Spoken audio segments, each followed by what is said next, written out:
I mix what I like, what I like, what I like, what I like, what I like.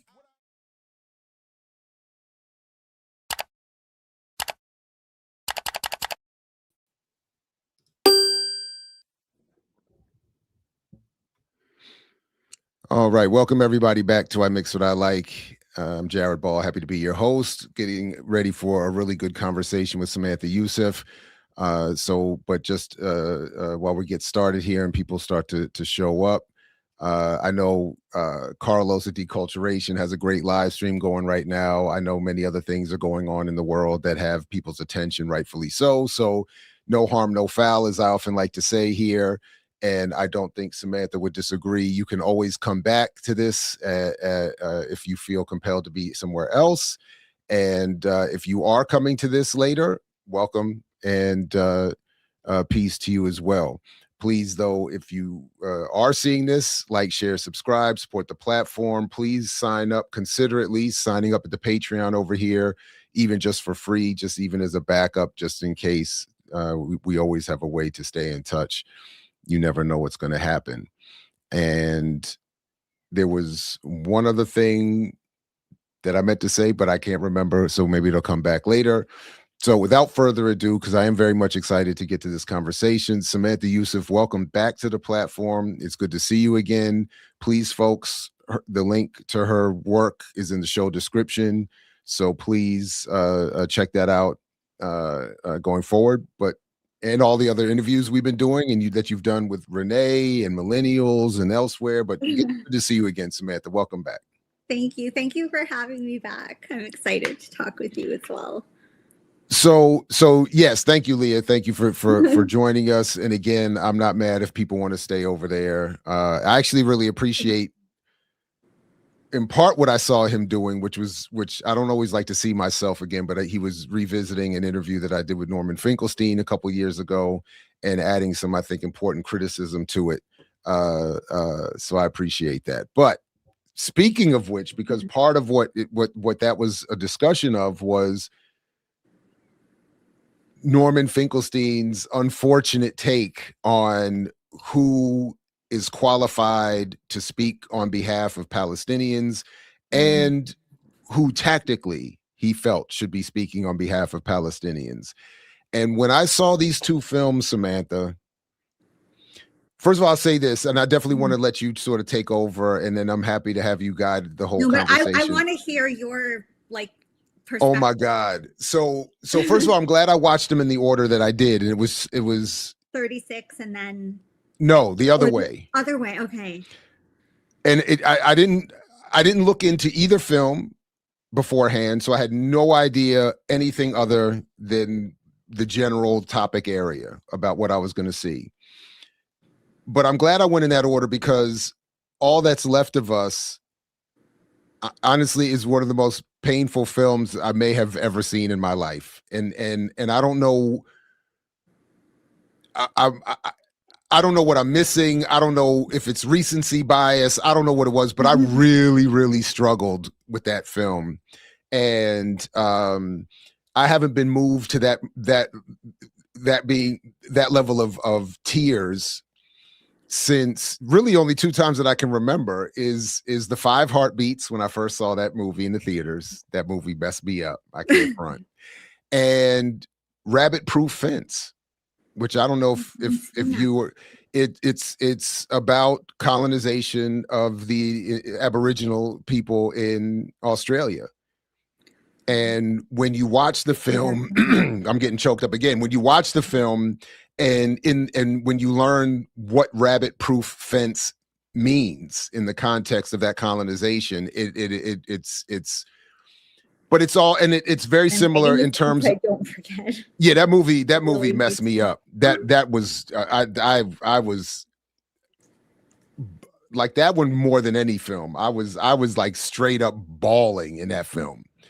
And now I'm all, I was by myself, so it was easier to let loose. But now I'm all wrapped up in my ego and this, that, and the third. So I was finding all the ways to hold back. But this movie but All That's Left of Us was, I thought, very painful to watch. Yeah. Palestine 3-6 was easier because if only because I prefer being angry than sad. Yeah, no, I get what you're saying. Yeah.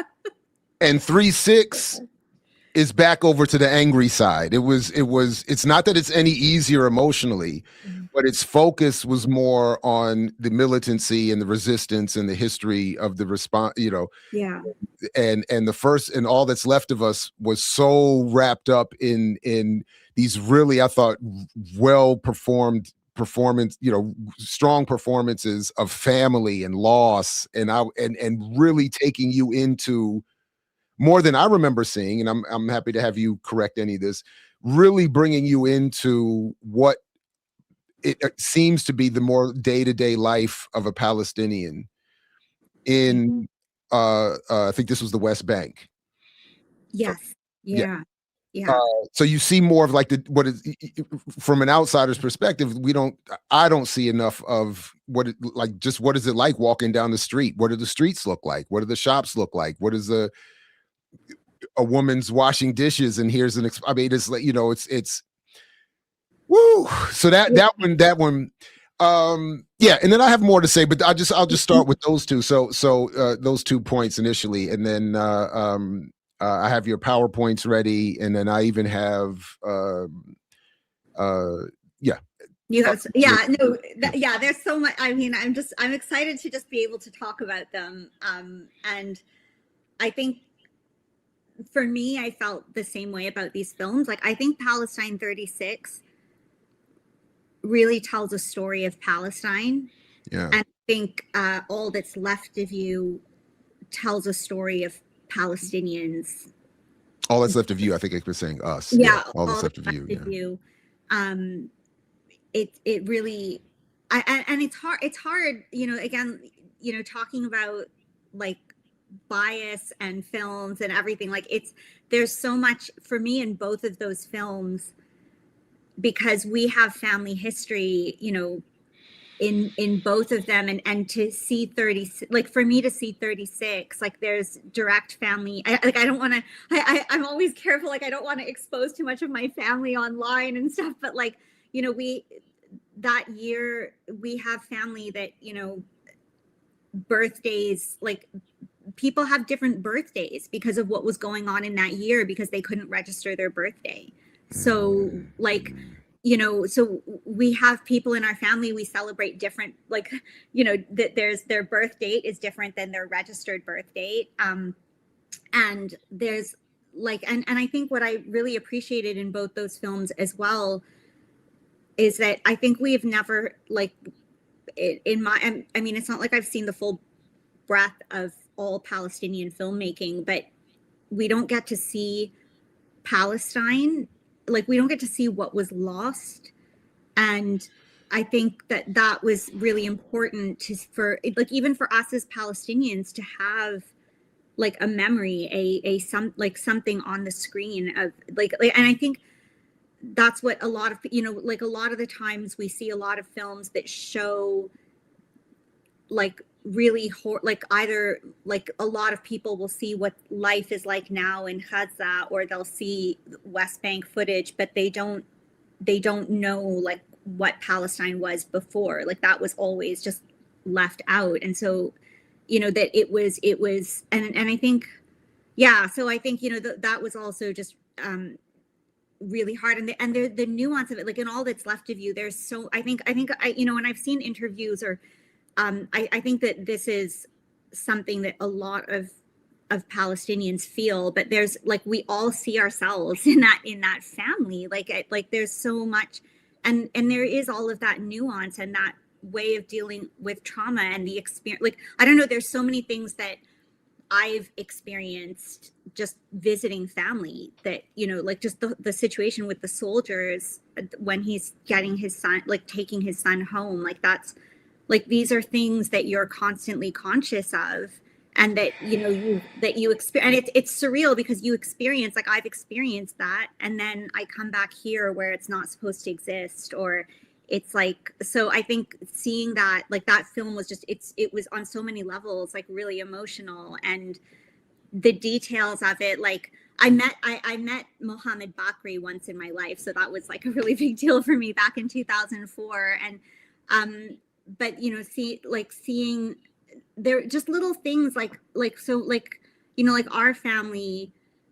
It's hard. This is hard for me to talk about. Like I'm gonna try not to make it too personal, but like, you know, there were moments that like our family had a home. Like my dad had a home that he lived in Suffolk that had a lemon tree, and like they got, you know, forcibly removed from their home and all of this stuff. And he, to this day, like before he eats he eats lemons whole. Like he likes to eat lemons like oranges, and he'll smell them, you know, before he eats them. And then when I saw All That's Left of You, and you see Mohammed Bakri's character, and every time he stops by oranges, you know, he's like, he smells them. And so like there is a level of nuance in that film that you know, so to what you were saying, like I feel that as well, like for myself, I think, and I've heard other Palestinians say this, but there is a level that we feel that this really described like so much of the experience that we live in, that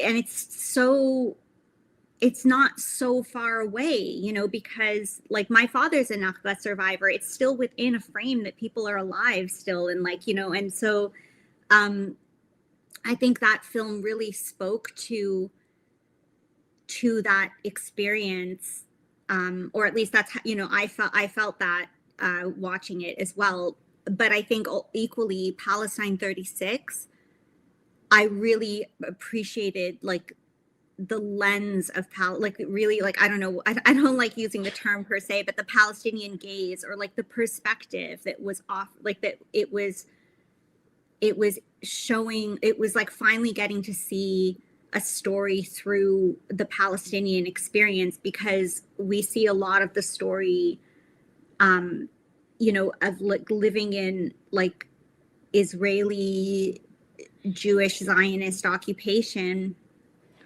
but we don't see like, you know, I think like that's the thing for us. Like Susan Abu Hawa sort of made a good response, like that kind of, there was that whole thing, I think, that she like with Zoran Mamdani this week, but I was listening to some interviews with her, you know, and she articulated some things so well, that she's like, you know, this Western anti-Semitism, or this Western like way of persecuting people, like that wasn't us, like that was not our view of the world. And I think that Palestine 36, like I really appreciated also that it drew attention to how this was a British thing and a European thing, and like that process of it, that our story is not Europe's story of anti-Semitism, and that gaze of Europe's gaze of anti-Semitism is projected on us. And I felt that was something that I appreciated about Palestine 36, is that I mean, at least maybe that's also me filling in gaps or something, but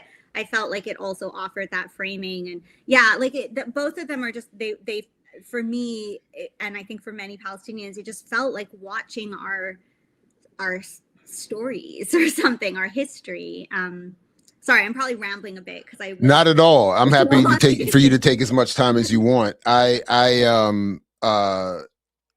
So that is something I wanted to just clarify from the beginning, like, you know, because I was you know, we didn't get a chance.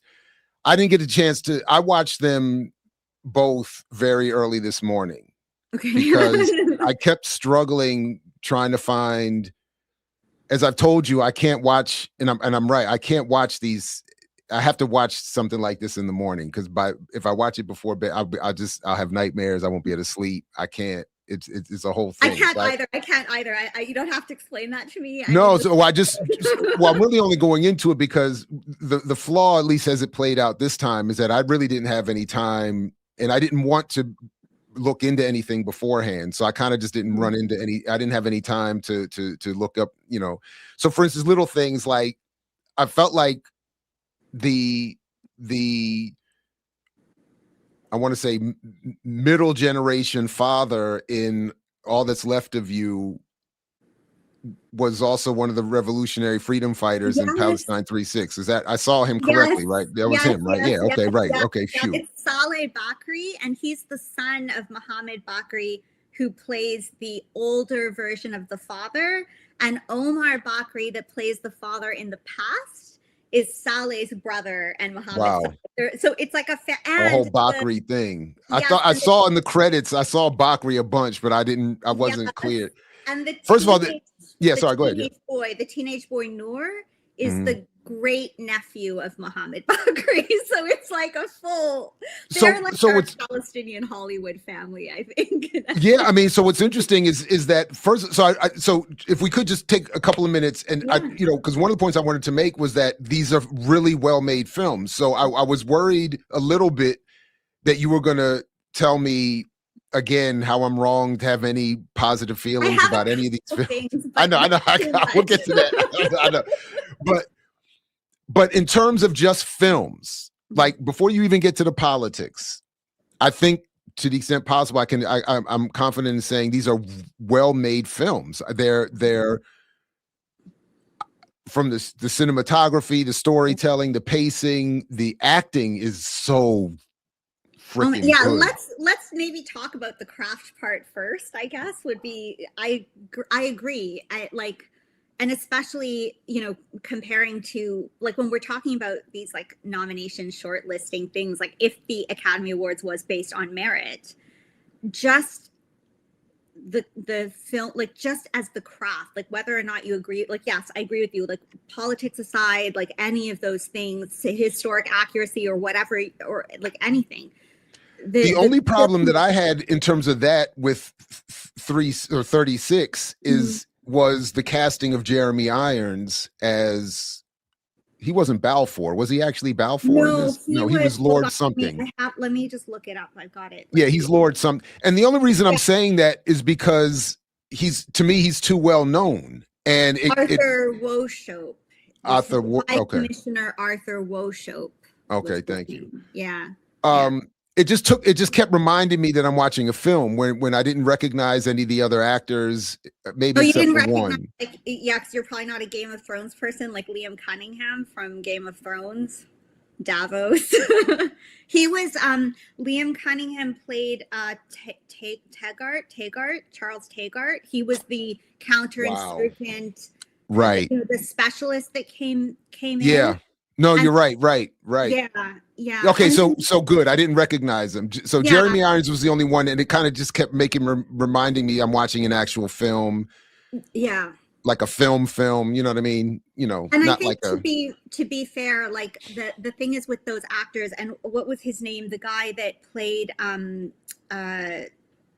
Wingate. The actor was also in Game of Thrones. He was young Ned Stark in the Game of Thrones series. All right. Okay. Yeah. But the thing is too, like those actors, like Liam Cunningham, for example, like he's literally just been like, F you Hollywood. Like if I never get a job again, it's fine. And he's been like, he went to see the Flotilla's launch. He's been on the streets. He's been, and I suspect probably with the other actors as well. And for these kind of films, like this is where I think, especially with like when it's an independent film and where they're getting their money from and their financing and like all of this stuff, it's harder for someone like Anne-Marie Jacir to make a film like this and get English actors to be in the film. So I think to find, like obviously someone like Liam Cunningham would like, I would think be fully supportive of this film. And I think that's the other thing, is to try to like, you don't have like the CAA catalog, or something behind you. Although, I did watch some, I encourage people to see interviews with her because the interviews are just like incredible. And I learned a lot from listening to them as a film, like just as a filmmaker. I started feeling excited about being an artist again, but also she talks about a lot of the challenges that she faced, but on both projects actually, because both of them started filming before Al-Aqsa flood. So they were both in they both started at like early 23 or late 22. So when that happened, they both actually faced similar challenges, that they had to change locations. They had sets destroyed. They had, like, for parts that they got permission to film in Palestine. And then they like I know that Anne Marie Jassir was saying they even built like, you know, they built the whole set with like where the British High Commission office was, and they had reconstructed, they found like, you know, old demolished villages that they sort of rebuilt. And then they like all of that they like got destroyed and abandoned, and then they had to go and film the rest in, I think, Palestine 36. They went and did whatever was left in Jordan, and all that's left of you had to finish it in like Cyprus and Greece and Lebanon. And so they were they both experienced, like they both were in, like they had started this before all this happened, and then they were both facing, they both had taken a break because nobody, like they weren't, you know, I think none of us saw, like we knew that a genocide was going to happen, but I think, you know, there was a bit of denialism. And I think, you know, they did decide, both projects decided to keep going and finish, and felt that it was important to finish, but they didn't start it after. And that's, I think, another distinction. And they both have clearly said it would be really hard to start this right now, but we've just felt we had to finish it. Whereas the film we talked about last week was sort of like a different, you know, again, like I but yeah, sorry, I'm rambling a bit, but like you're not. It's only that you said, and you know, I don't, spoiler alert, maybe, I don't know, forgive me for this, but you said literally the last two words of all that's left of us, of you, which are "keep going," translated in English, of course. That's the last thing you see. That's the last scripted line of the film. As he's teaching his wife the poem he had been taught by his, oh my God. And I'm not gonna make it through the interview. And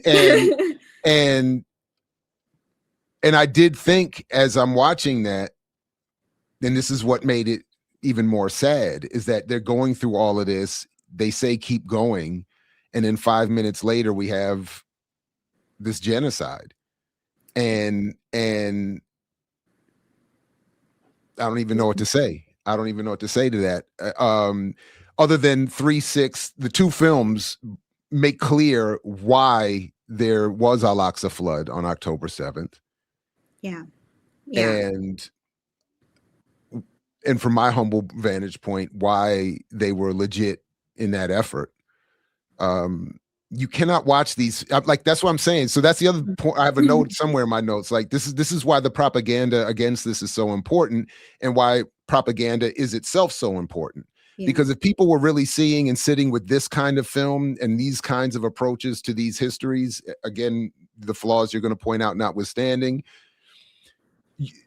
it would have an impact on people's behavior. I'm convinced of that, because, you know, my biases aside, you can't watch these films, even if you were to my right politically. You can't watch these films and be, you know, I mean, yeah.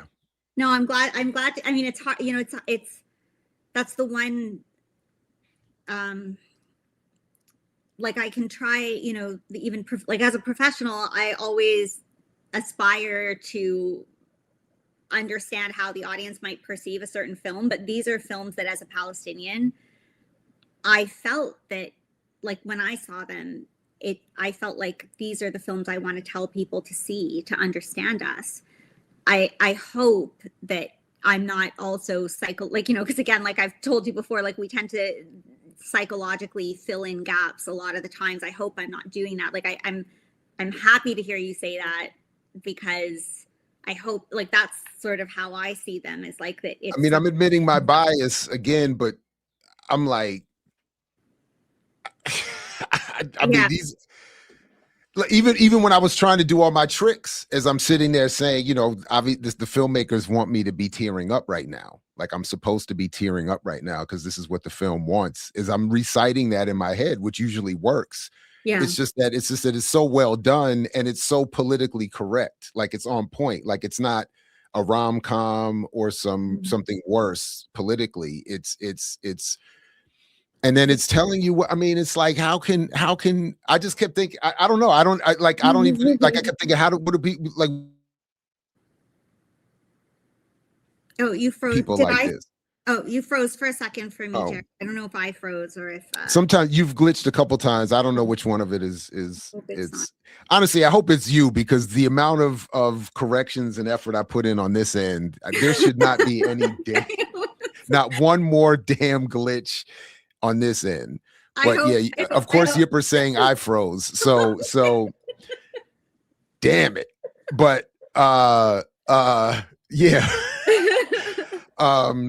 So yeah, I have some other things that I want to talk about from each film, but I want to make sure you get, and Poncho's co-signing. Good Lord. First of all, it's good to see you both and everyone else. But I don't know. That's upsetting to see that it's me glitching. It's upsetting. I'm not going to front. I'm already on the edge after these movies. So that was also kind of the joke I was going to make. Like, if you got to be careful about it, who you recommend it to, you got to make sure you know whose temperament you're messing with, because I'm just going to leave it there. Because these movies, I'm telling, like, I mean, you can't. And then I'll stop here, and I want to please take over. The only other complaint that I had about 3-6 is, like, I'm always comfortable having the Brits be the colonial evildoers and have that be the focus. I'm always good with that. I did feel like I was like, are we intentionally not having Israelis in here? It seemed like it was a whole lot of Brits. And I know we're in 1936. I know it's not 1948 and beyond yet. I know it's not, but they were already like doing stuff. That's what I'm saying. And I felt like all we saw was the Brits. It was a lot of British evil doing. And I was like, really? It was all them? Like, where's, but okay, all right, like I said, I'm used to it, but I thought in this setting it seemed a little off. But I don't admit I don't also know the history well enough to. So that's it. Yeah. Other than these other notes I have, that was all I wanted to. Okay, like I guess there's so much like going on in my mind to talk about. Like, there's definitely like the filmmaking crafts. Like, there's stuff I could like geek out about the I think. And please do take your time with that too. Like, so the only other question I have in terms of format, would you want to do one film at a time, or is it cool going back and forth? I don't, however you're, Yeah, I have no idea. I didn't plan it. I have a feeling that just by default, I'm probably going to jump back and forth like to compare, but maybe it's worth going through. Well, it's okay. Go back, do whatever. But if you want to start with the craft and say more about the craft of the films, that's cool too. Yeah. I mean, I think like one thing, they're like, just in terms of the techniques used, like All That's Left of You definitely, used a lot more tools of character crafting, right? Like of the interperson, like, I think that, I think even listening to the director, I think that was her purpose. Like, she was saying she didn't want, she said this in a few interviews, like she's like, it was more about the experience of intergenerational trauma and like, and also, showing what we lost and what, like just like all of it. That it was the almost exact opposite of what you said last week about The Voice of Hind Rajab, where in that film we almost don't know. It's like we almost don't know where we are. And in All That's Left of You, we are very clear. We are in Palestine.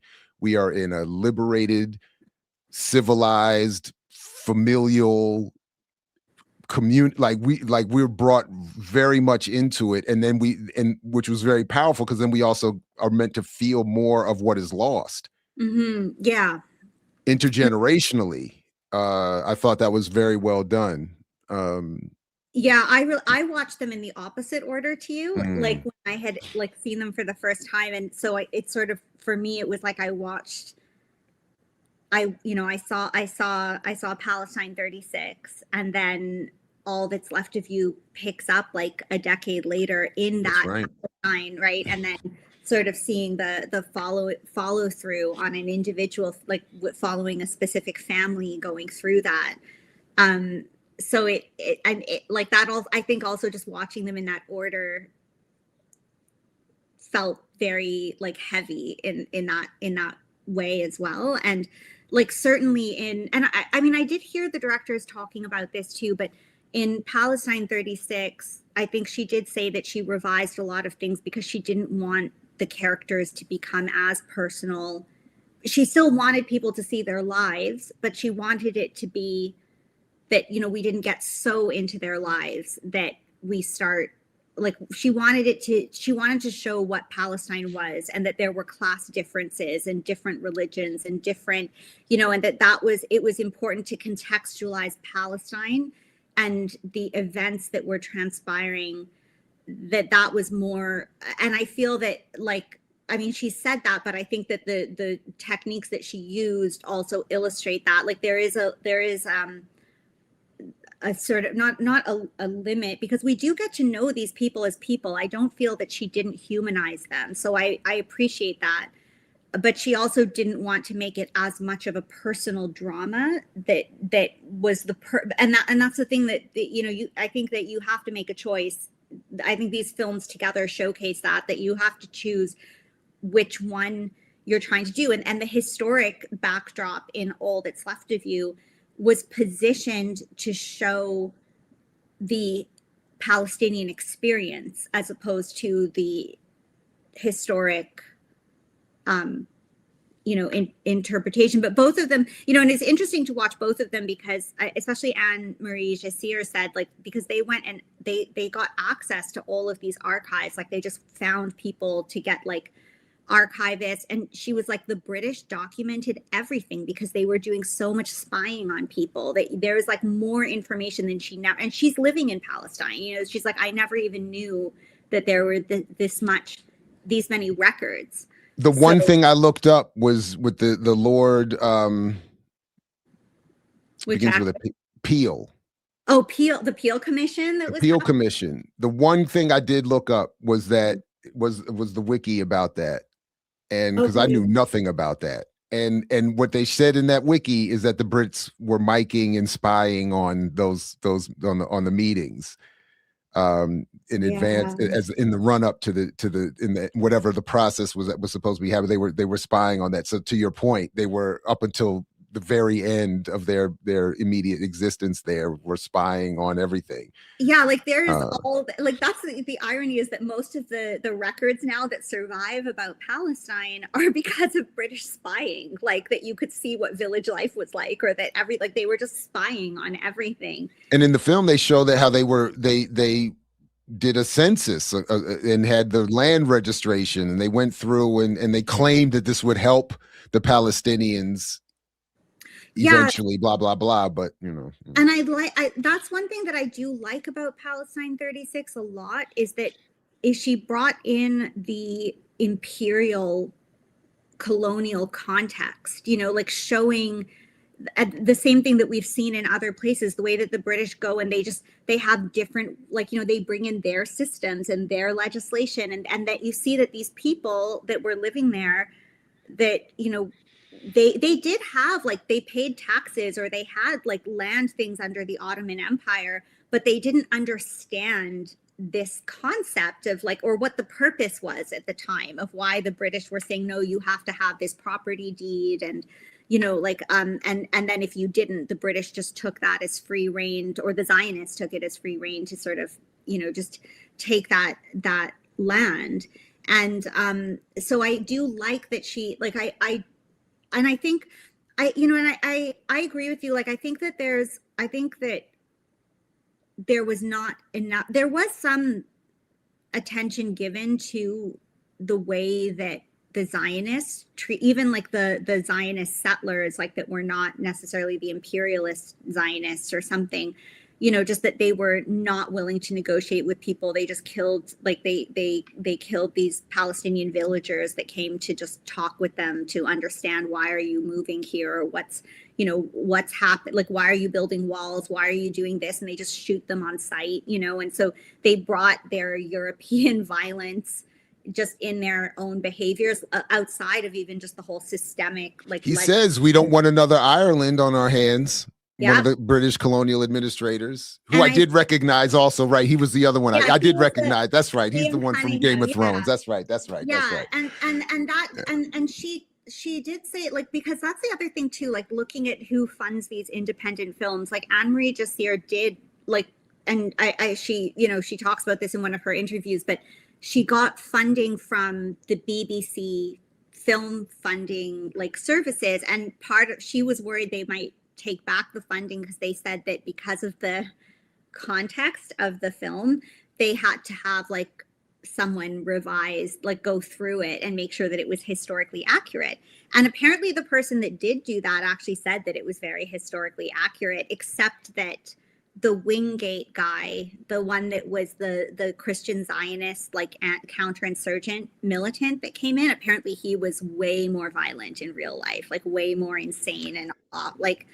But oh, so that's interesting because he's depicted as the British good cop. That was the other little critique. He was the younger one that would go into the town. That he was the one that that was talking about the evangelical, like, yeah. And I even wrote it down online. There's a great one of he actually says something that I really liked as a line. Honestly, only because it appeases my atheism, to be perfectly honest. But my point though is that my other little critique is, yeah, sorry, because he was the one, the nice guy, the guy that quit halfway, that was like, I'm leaving. Like, well, he's the one that self-describes as, he's the one who is said to be, they even use the term counterinsurgent. He was hired to perform counterinsurgent duties. Yeah. But he was depicted as the good cop to the vicious military guy. That's maybe the vicious military guy is Wingate. He was. Oh, you're saying he was even worse in real life? Yes, he was worse. Okay, so because that's okay. So the liberal Brit. Yeah, the liberal guy. But the liberal Brit is the one that they said is there to do counterinsurgency.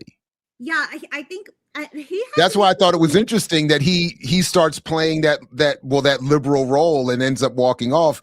But his line was that when the Wingate guy says, you know, he's basically saying we are reconquering God's land. Yeah, for biblical, based on biblical teachings. The one I'm calling the counterinsurgency he says, quote, the archaeological evidence behind those claims is pretty tenuous. Yeah, that guy. Yeah, he was. Yeah, I totally knew what you were talking about when you said. And then the guy just responds like, and the other dude tells him, "Pick your team, dude. Like this is happening." Yeah, I hear you, but pick your team, you little going native. He was the one that kept he's going native. Exactly. And that guy in real life apparently was more sadistic. Like he was like, apparently the film made him nicer. This was the feedback from the BBC. But to your point though, you know, like just hearing you say that as well, I do wonder if that's also, because I think that the thing that I struggle with Palestinian filmmaking, and this is hard for me to say because like it's not like I have like I've worked for Empire and like on blockbuster films. It's not like I'm making these films, but I do think that there's always a bit of an apology. Like there's always like a carefulness in still like, and I think that Palestine 36 has been the most like honest in a lot of ways, like and on some I can support a case too where there is a part of us that's also exhausted with centering our stories around like Jewish Zionists, you know, that everything has to always be about them, and I think also that there has been this incredible like almost that people forgot how significant Britons played a role in this. And I think what this film draws attention to is that like this British imperialism that is also what was manifested in Turtle Island and like this was the groundwork. Like it's not like, you know, this is why Nazism and Zionism are similar, because they came from British imperialism. They learned from it. Zionist conventions took place in the US, you know, like they were all they're just all parallel universes of each other or something, you know. And so I do think that I do appreciate that it drew attention to the violence that the British were doing, and not just this, you know, because I sort of see this, you know, when we talk about Nazism or Hitler, that it's like, oh, we beat Hitler, so now Nazism is gone, now white supremacy is gone or something. And I kind of feel like I'm not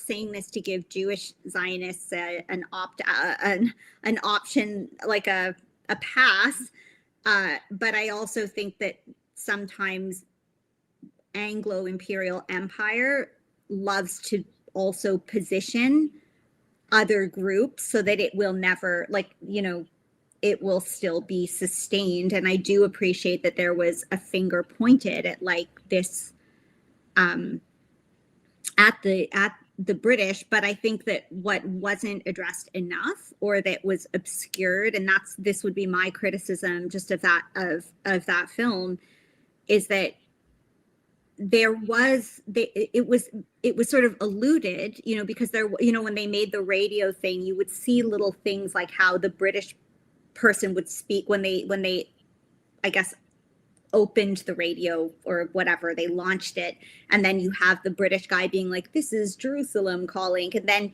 the Jewish person spoke first in Hebrew and then the Palestinian guy. So there would be little like references to the Zionist presence and their power status, and there, you know, there was in the conversations with the workers that like the Zionists are getting paid more, or that you know, that the Zionists were bringing in the weapon, you know, because like when they but it was all in the context of the Brits are paying them more or allowing them to be paid more. The Brits are helping the settlers get our land. The Brits are doing this, that.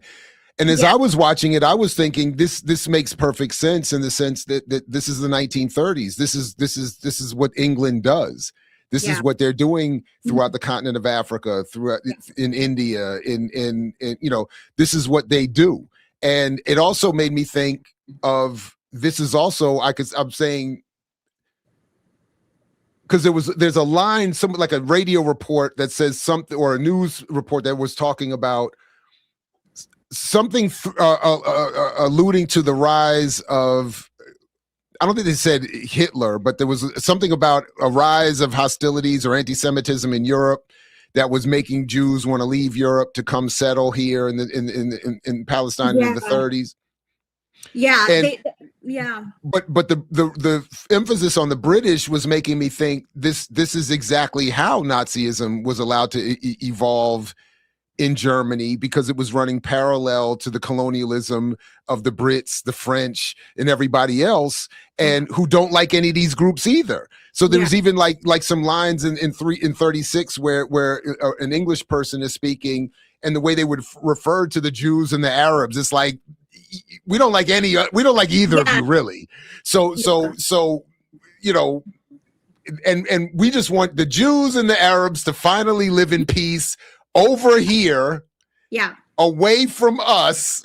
Like it had that kind of vibe, like you all can, and I think that's also like such a significant thing though too, because, you know, I think like when I look at a lot of people and historians, and even, you know, my dad and my family, and like, you know, we took people in, like people took in Jews into their homes that were fleeing Europe, and then those families kicked you out of your home. Like, you know, and so like there, I think, and a lot of people, you know, talk about like Palestine was a site of constant migration. Like there were a lot of people from around the world that were seeking refuge in Palestine, you know, which is why there is a, you know, just the the physical appearance of Palestinians is very diverse as well. But there was never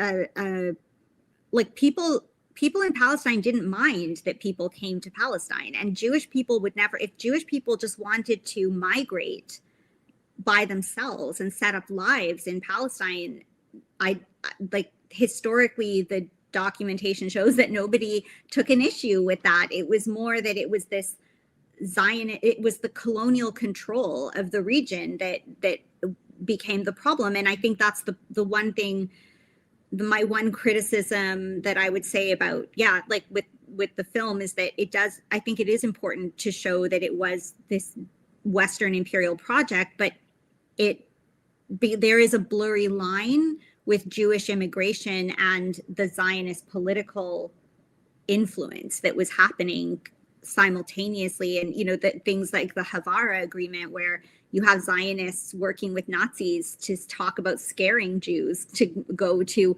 Palestine. And so I do feel like, yeah, like I think that the Zionist, the Christian Zionism was addressed a little bit in this film, but not the Jewish imperial Zionism that was like, I think could have been addressed a bit more, especially because the film was about that historic context. But they allude to it, but it's I'm kind of this mind at this point that like illusion, like we have to be more clear with like I think that there are choices that, like, that's something that I think that political presence I felt wasn't represented enough.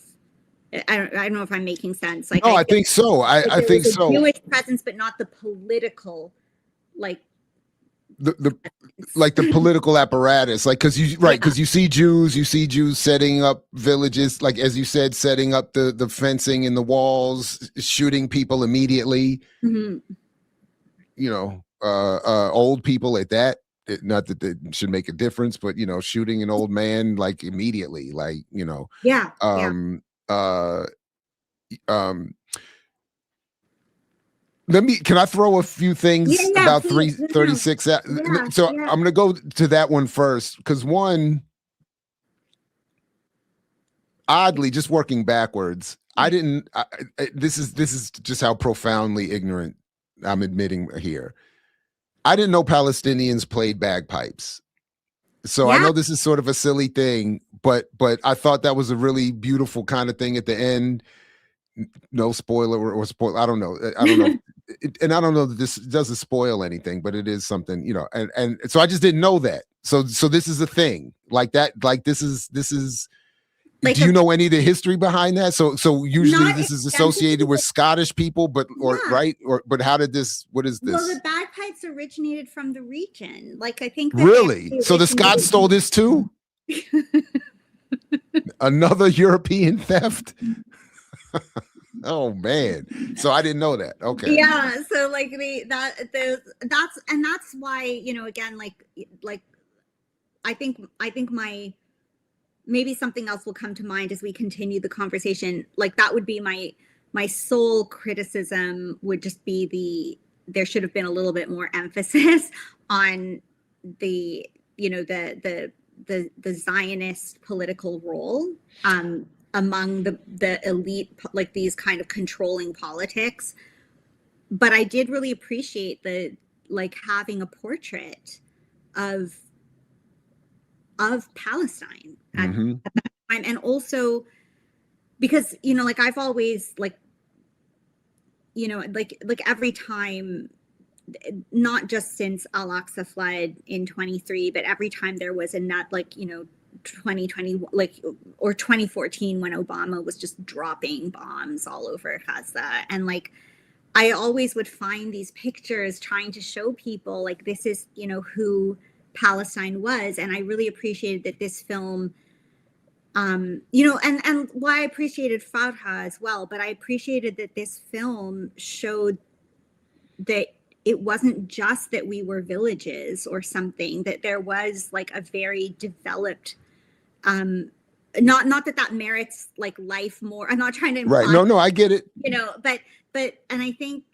that's also where even something that, you know, I reiterate a lot when we're discussing all these blockbuster films, like whether it was with Andor, with you, or talking about Empire Strikes Back, or like a lot of the targeting in these films is anti-Indigenous, and I feel that that's significant because it is priming all of, like, because when you look at Palestine, and I know that this is the same for every place that the Europeans came to and did this to, but like, we are all positioned to be Indigenous. Like, Indigenous is your relationship to colonialism, and being primed to allow the next person to be genocided. Like, I think sometimes we've also been socialized as North Americans, or at least I'll speak for having grown up in Canada, that this idea that Indigenous also equates to, you know, and I think the NGO organizations contribute to this idea of, like, you know, you see starving kids with flies on them in Africa or something, or like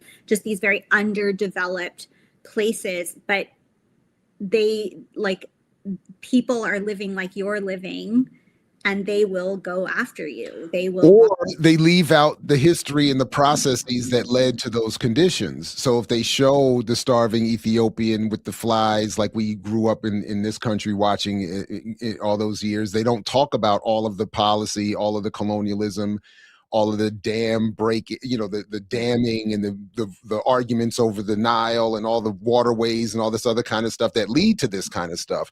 yeah. And what I liked about 36 is that they show you, not only, to your point, various forms of civilization. You had the city, you had the farming, you had the rural, the mountains, this, the third, but they showed the well, in this case, the Brits, or the Zionist machinery burning the fields. So I noted that they're like, they burnt the fields and then called the deserts. Yes. Yes, That's exactly what was like going on in my mind. Like, when I was seeing it, I was like you made the desert, and then that was part of your story of how you made the desert bloom, because you like wiped everything out, and because you wiped everything else out, yeah. And then said that these, oh, by the way, we're starting it brand new, and that's why the guy's saying, well, several, you know, to your point, like my family, we've been doing oranges for, I forget how many thousands of years or whatever. And then, so this was the other frustrating part of both films, that I actually liked, because they show you the soldiers, even the IOF soldiers in 36. They show them as children. They're kids. And I'm not justifying their behavior by this. I'm pointing out, if anything, how these contexts demand behavior of the people within them. So the scene that is in now I'm going back, I'm sorry, to All That's Left of You. Yeah, it's okay. I feel like we're going to need to jump around. Where the father and the son get, I mean, that's like a turn, maybe the turning point, or a turning point in the movie, where the father is walking with his son, and the IOF soldiers put the guns on him and humiliate the father, and the son loses respect, and all of that. You could just see it all happening, and it was, but I did note that it's teenagers basically pointing their guns at this man and his kid. And again, I'm not trying to justify it. It did strike me, like, thinking of myself, admittedly, 17 years old, thrown in the military. And again, it doesn't justify the behavior. It doesn't, but it explains it. I get how a 17-year-old would be sitting there, and just how that scene played out. Yeah. You're sitting there with your homeboys, you're talking trash, you're young, you're stupid, you're filled with testosterone, you're filled with the propaganda of the moment and the claims of your community. And you're like, yeah, I'm going to mess with these people. And it's purposeful. Yeah. Like, they're actually even told to, like, it's part of course, it's part of the policy. And like, that 17-year-old might not understand the psychological design of those policies, but they know that they have full permission and are actually encouraged absolutely to do that, and they do that specifically to disrupt these relationships between parents and children. Like, so much of it is about humiliation. It's the same with all the strip searching that they put you through when you go through checkpoints or border crossings. And I've had that. Like I mean, I remember being, I don't know how old I was, 14, 15. And I just remember having a similar experience with these soldiers. And I remember thinking, like, they look like they're 16 or something. Like, they look like they're not much older than me. And you know, for me, like, sorry. Yeah, no, it's just like, I would, you know, again, like, because I'm the first of my family that was born in the diaspora, you know, and so I didn't grow, like, for me it was always just very shocking to have to deal with it, but for a lot of my family, they're like, yeah, this is just another day, just don't engage. But like that, my only thing in that film though is that, like, my more than, like, you know, like, the one thing that I did not, that I think sorry, this is probably something I kind of wanted to talk about too, is like where we are situated as Palestinians, because All That's Left of You is made by like an American Palestinian diaspora. And I think I kind of understand these things too, because when you're in North America, like, I mean, because I don't know, from my personal experience, I had more freedom to be Palestinian when I lived in London than I did ever in North America. And there's always the sense of like having to apologize and explain if you're a Palestinian. If someone finds out that you're Palestinian, it's like you immediately have to be like explaining that you're not anti-Semitic, that you're not a Nazi, that you're not a terrorist, that you're not all these things. So Hamas, like all of it. So I'm not really, and I can't really criticize her for it, because the only way that I was able to have a job and do what I did in the industry is because I kept my head down and didn't openly share in Hollywood that I was Palestinian. So I am not in a position to criticize anything, but I felt that, like, but coming from that understanding, I think that there is a difference between the two films because they are made by two women that live in different parts of the world. The All That's Left of You definitely has a treading carefully for American audiences aspect to it. And like, there's moments where like that scene with the soldiers, it kept cutting to this one soldier in the group that felt uncomfortable. So like there were constant moments that whenever they showed the sort of abuse from these Israelis, that like they would be like, but not all Israelis are like that, you know, like that there would be that one guy. And yeah, that's true. He does. He even says, let's leave him alone. He's you know, and even in 36, there was a scene where one of the Brits says, come on, leave him alone. He's a priest.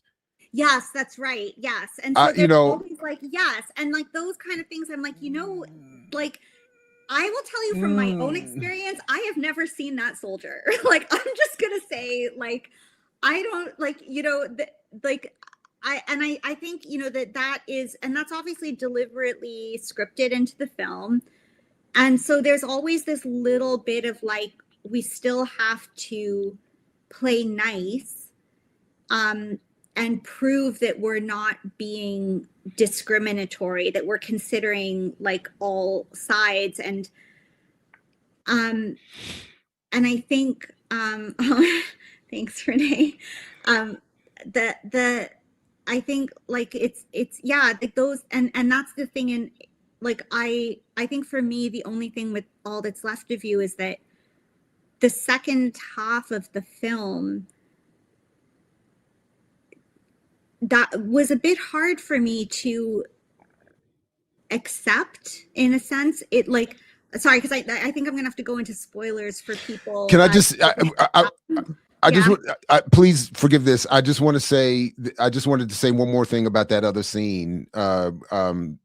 Just to finish that quick thought about the age of the soldiers, because the flip side is, for me watching it, also as a father, I had that vivid thought of the added, what I would assume would be an added bit of pain, because because there's that part where the father, he's told to say something horrible about his wife and the boy's mom, and he quickly looks back at him before answering. And in that moment is that thought I'm thinking, this punk ass little kid, like I will destroy, I would tear you into pieces in a fair, if you, as they used to say, you offer me the fade or the fair one, you know what I mean? Like I would, and I had a moment. I'm sorry.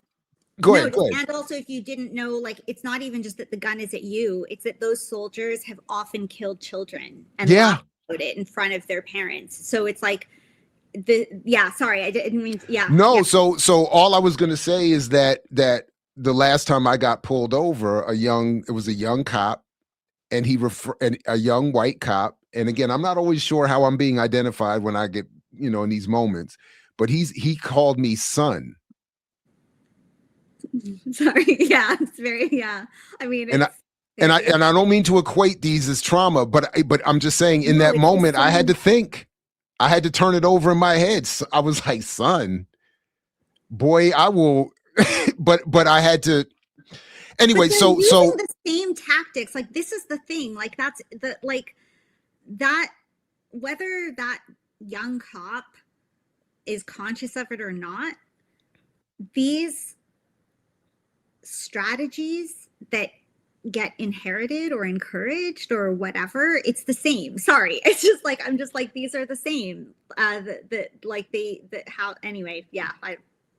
I was like, so I just, when I was watching that scene, it just those are just some of the thoughts. But I definitely, where I think you were going in terms of all the rest that's left of you. I don't know why I keep saying all that's left of you.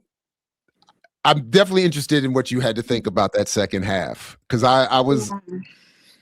That's where, like, when we were talking last week about, like, let's discuss the three of the films, and I didn't get to finish. I know you didn't get a chance to see it, and I didn't get to finish watching From Ground Zero. I only watched. We could do that next week if you want. Part 3.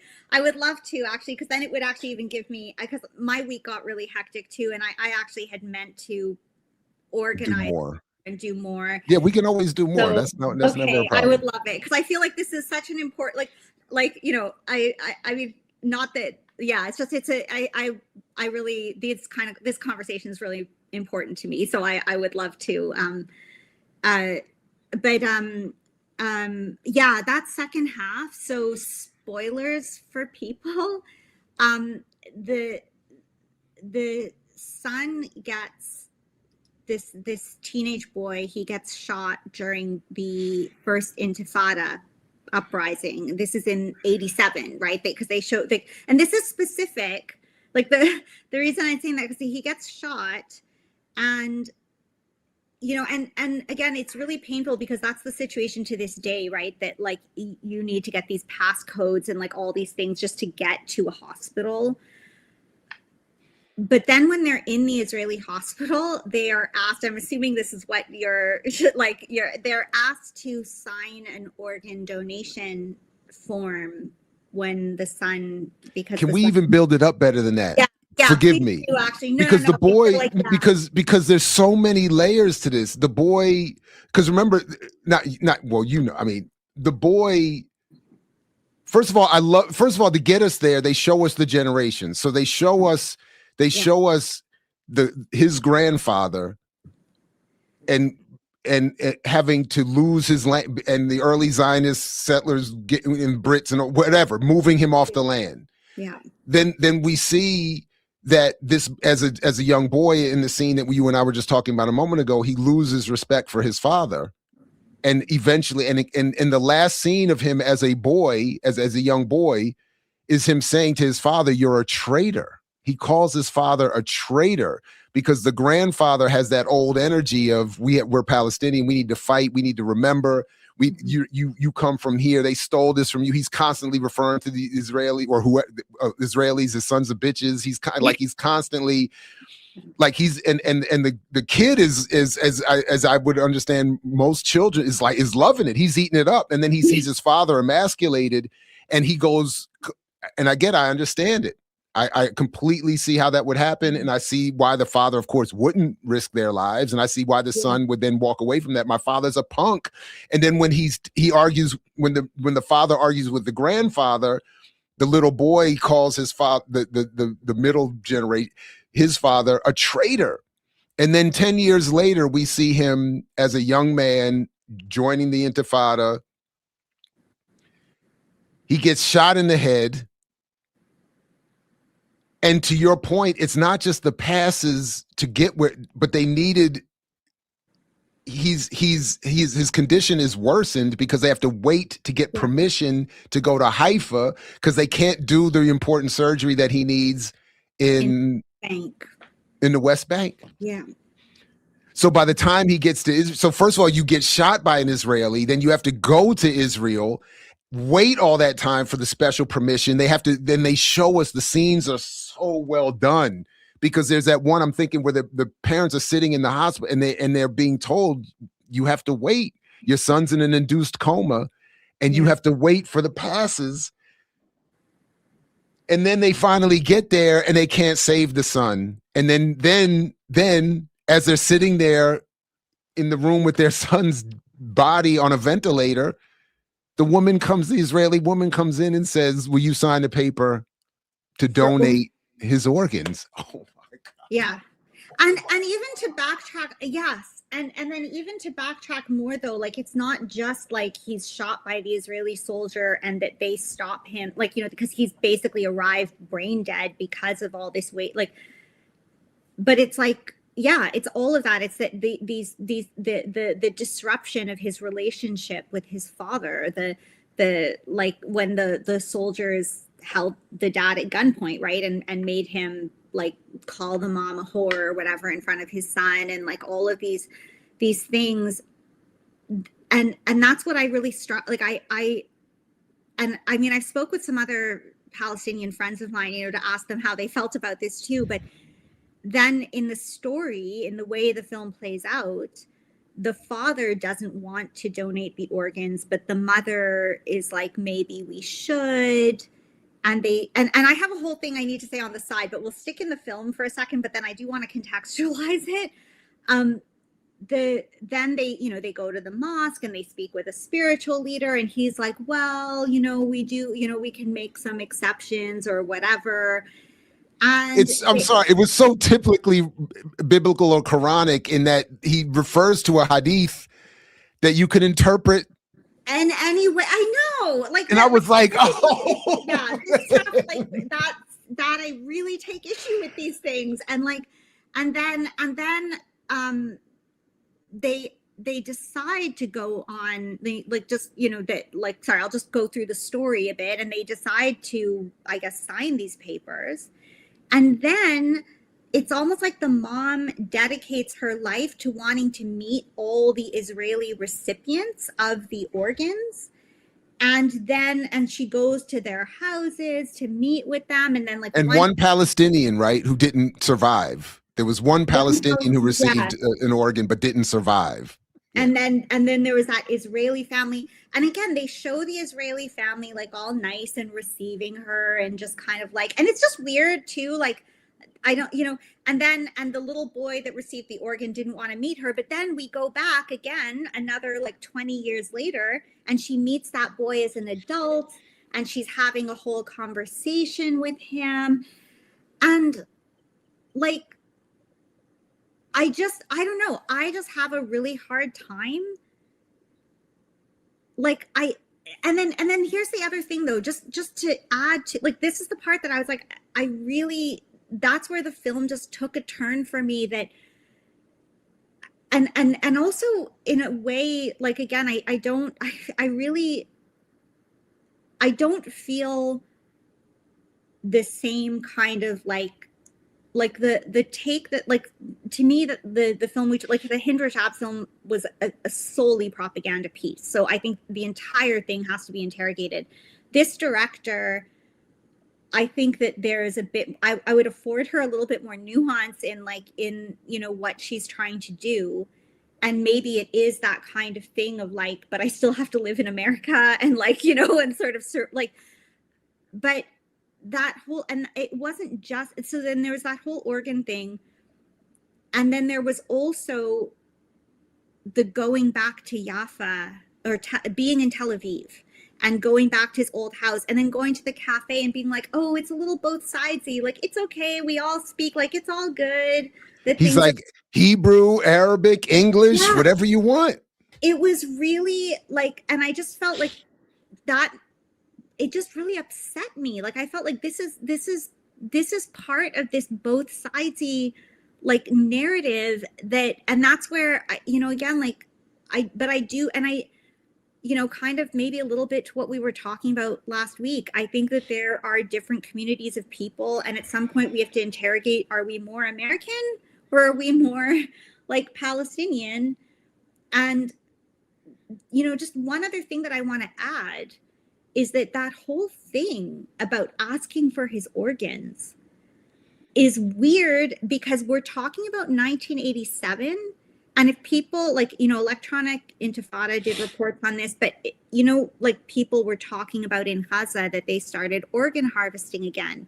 But the reports of organ harvesting were being reported in the 80s and 90s, is when they were just doing it. They weren't asking permission. That's when they built the world's largest organ and skin bank.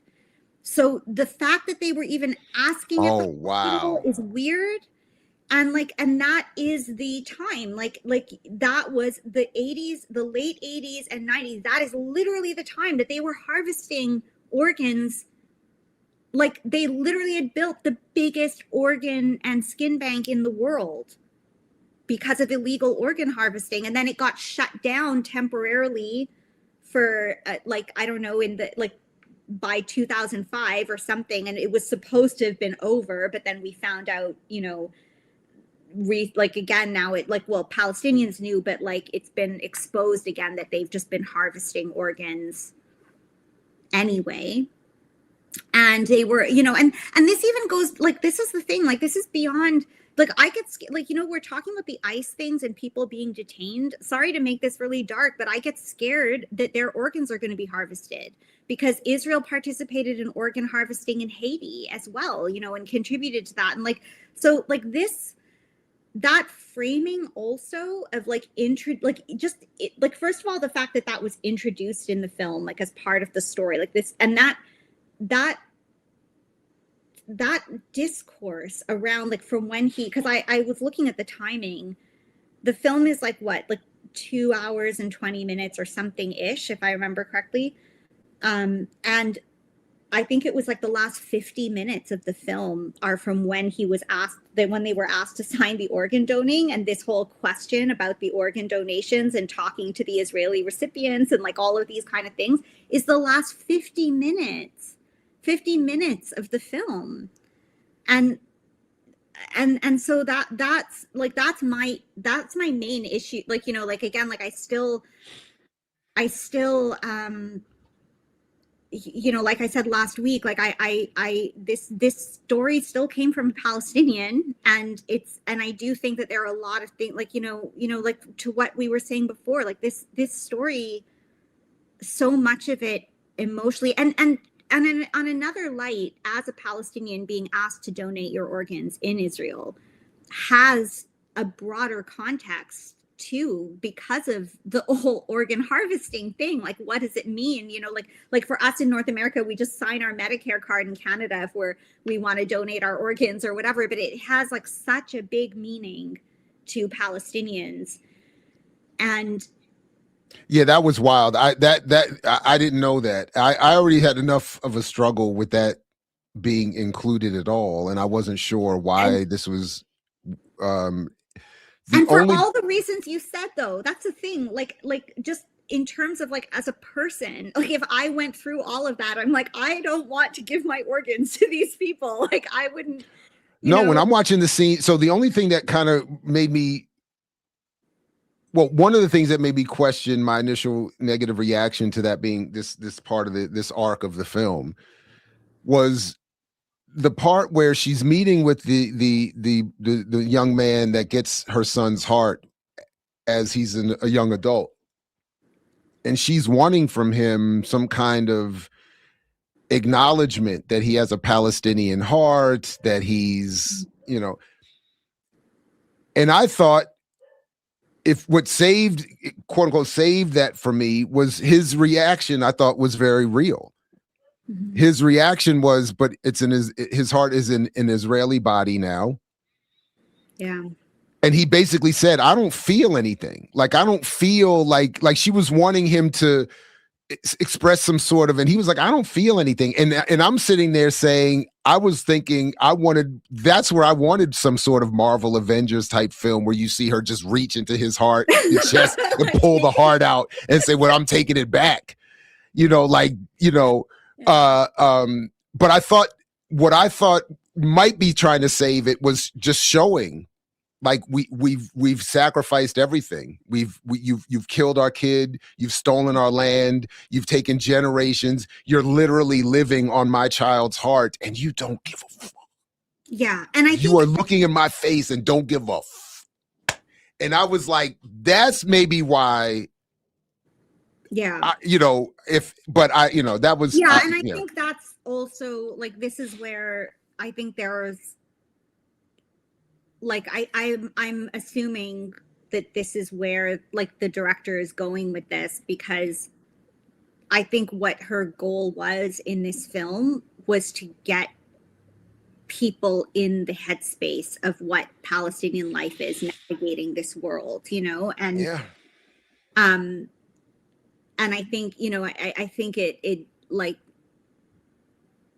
I think that's the only thing for me is that, like, I just think, like, is there a way that could have been done without? Oh, I'm sure there is. Given what you said, I much would have preferred another way of doing it. And that's why I said, I as much as I appreciate the film and I thought it was very well done, it was just, for me, in my note, it says infinite sadness. It was just infinitely sad. Yeah. I was like, my God, this is dragging me deeper and deeper into the sadness. And I don't like it. So it's just selfishly, I don't like it. I like anger. And then that's why I like the other film better, because it seemed to me to be at that register of, this is horribly sad, but let's get to the anger part and let that vibe sort of take over a little bit. Yeah, and that's what I needed, because after that, and then they just walk to the sea. Like you said, they walk and they watch they're like, I can't even go in this building where they built this on top of where I grew up. And it looked like some fancy, theme park. I don't know, kids theme playground or whatever. Yeah. And then they just walk to the sea, and he's teaching his wife the poem his grandfather taught him or his father taught him. And then it just says at the end, keep going. It translates, the Arabic translates into keep going. But I was like, but it's so sad, because right around the corner is where we are today. Yeah. And I think it, like, I know. And I think the only thing that, like, I mean, that's the thing. Like, this is one of those, like, the colonial experience is so complex that way, and this is part of our story, and so is Palestine 36. But I also think, like, I think what I feel sad about in the way that story chose to end is that she had that fire in the boy, and she had that fire in the grandfather, and for some reason that was not what she chose in the writing to have live on. Like, those were the things that got killed. Ooh. In the right, like, so, and I think, and I love, to be there. There's also just, like, a beautiful poetry to the title of the film, because it's not just about, like, it has so many meanings of, like, of talking about, yes, the sun and Palestine and who we are, and, like, for each of the characters, like, I feel like that title, like, was a very well chosen title. But yeah, like those were the things that,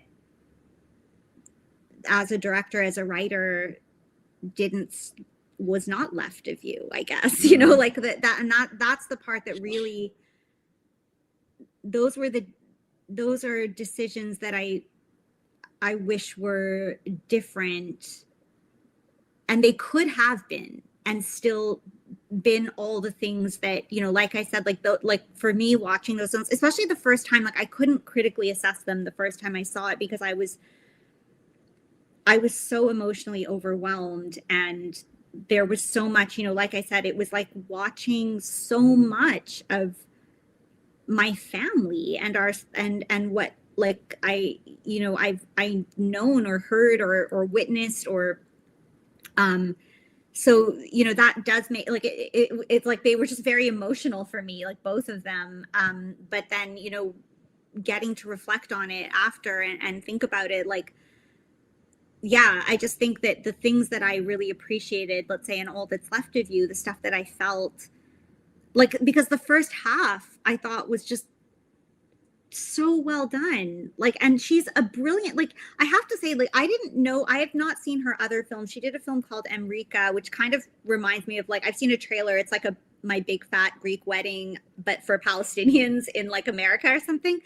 But I didn't, I remember there was this show, it's like a super Zionist show, Only Murders in the Building, but she had done some directing work. She did direct an episode on it, and like, I've seen all of it.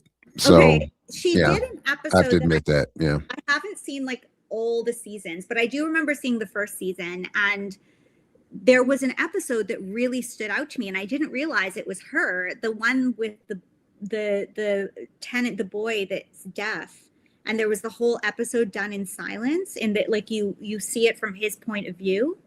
And I remember when I saw that episode just thinking that was a really like the like that it was just really well done artistically. And she's the one that directed that episode, Shireen Dabbis, and I think she's, you know, she's really, I think she's really talented. Like, she's really great at you know, just the nuance, the layers, the way Oh, that that's she right. built those. Yeah, like, remember Yeah, that I had one, to look it up real quick because I didn't remember the the episode. boy, But yeah, I think yeah, it's yeah, called yeah. The Boy in 6B or something, but he was the boy that was deaf, and it was the one episode that we see the world from his perspective, and that you can't, like, you know, that there was just that sound of having like your ears muffled or something, and it was very sensory and very really you know, well done. Yes, that character. It had only one line of dialogue.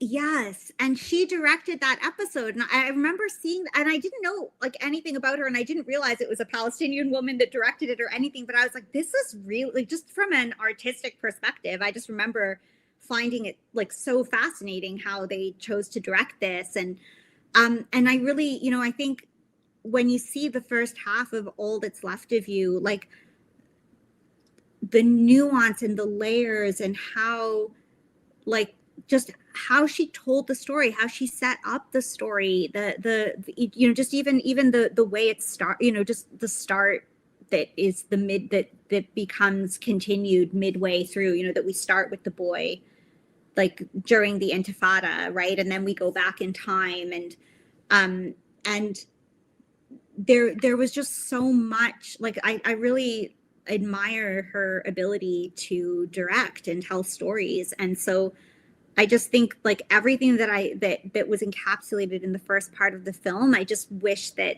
it just really took a different note in the second half. And I don't know if that was always the intention. I don't know if there were just things that were being rushed because, like, you know, again, for both films, they were disrupted halfway through. And but yeah, I found it, you know, that was the part that I don't know, like, the organ thing just really, I really struggled with that.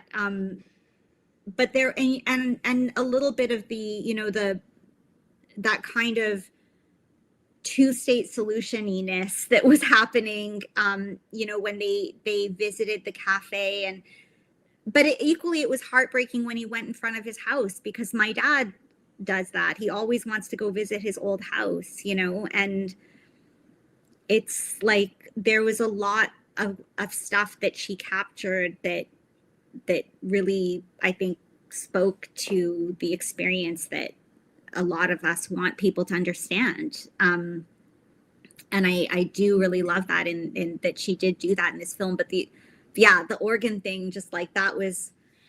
Yeah, it was disturbing. I just wasn't clear, and I wasn't, but Yeah. but what you've added here makes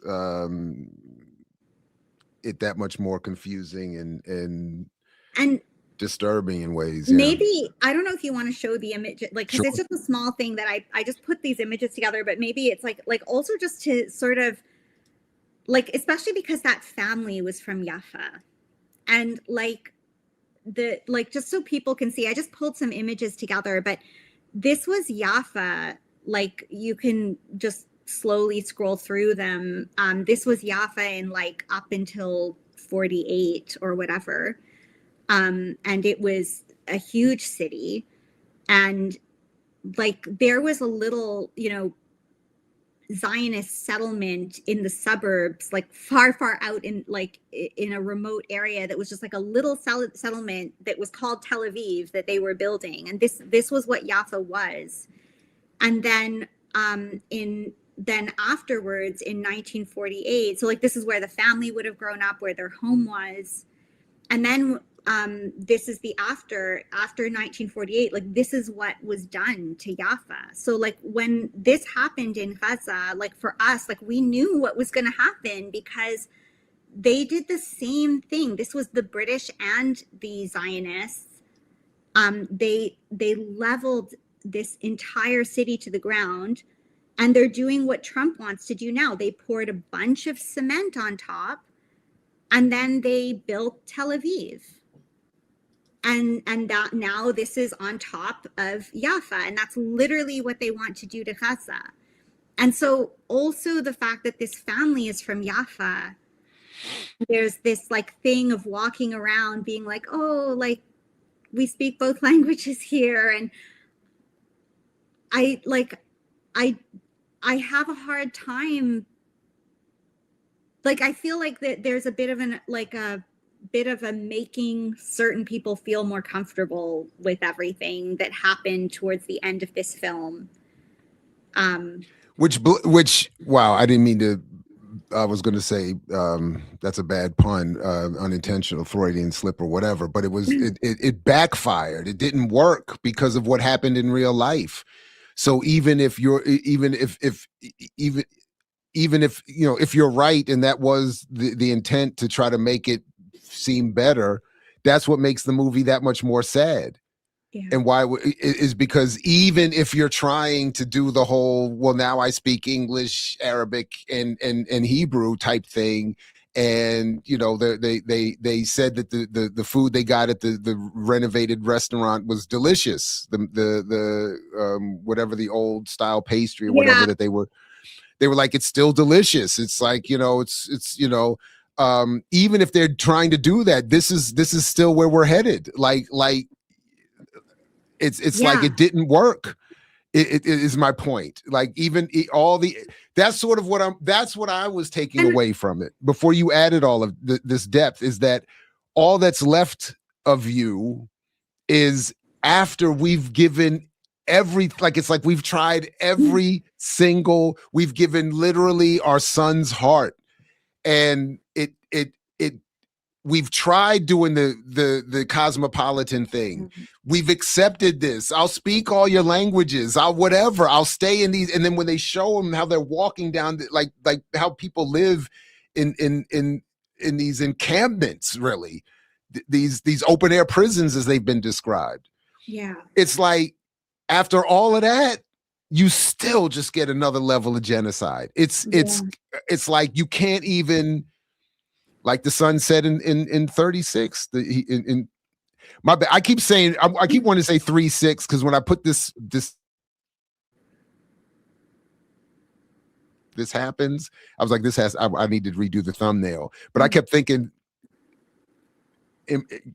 captured by my own history of hip hop, I was like, this is the real 3-6 mafia. Is what I was thinking. This is what I was thinking. Like, never mind that. But But the son says, Papa, why are you going to negotiate? They just want the land. That's all they're here to do, is to take the land. And then, of course, his father goes and he gets shot. He Yeah. gets shot. And And it's like, damn, the dude was just coming, the old man was just coming to talk to you to find out what is going on. Because it's like, that was the other thing I thought was striking in this. It was like, you saying people knew what was coming, but at the same time, like some of the details, like a lot of, at least in these movies, there's a depiction of a lot of confusion. Like, yeah, yeah. are they telling, is this going to happen? Is that going to happen? Well, I think this is what's going to happen. Well, no, we can make this happen. And it's, and I know. And that's like, I think that's where, at least like Palestine 36, though, like I understand why there was confusion, because they had not, and and most likely, even though like Palestine was at this time a very like modern integrated society and people were educated, they wouldn't have probably read, Fanon hadn't written his work yet. Like like there wouldn't have been the level of communication and awareness to maybe fully understand what these British imperial projects were. They were probably like, there were people, and the film shows that, like with the husband that like takes money from the Zionists, right, to print propaganda or whatever. Oh yeah, go see it. um I wish I could, ask her questions in person. But like they show, like, I think what's nice in like what I appreciate in that film is, they do show that, there were some people that got that just thought that this was going to be progress and a good thing and pocketed some money and became like compradors. they get into that class piece a little bit. I thought that was pretty cool. And I really appreciated that she showed that there were the different like classes in society, and like how, because it, and that they showed that it was, because initially it was the dock workers and the farmers that were in this resistance, and so I appreciated both, that we saw the city life of in Palestine, but that we also, I think it was just, it's very relevant, and I think it's the first time that we've been able to really see these different class aspects in Palestinian society, and I appreciate that. So I thought that was really powerful, because you would see the scenes of the landed aristocracy, so to speak, saying like, we might benefit pretty well with this new Zionist project.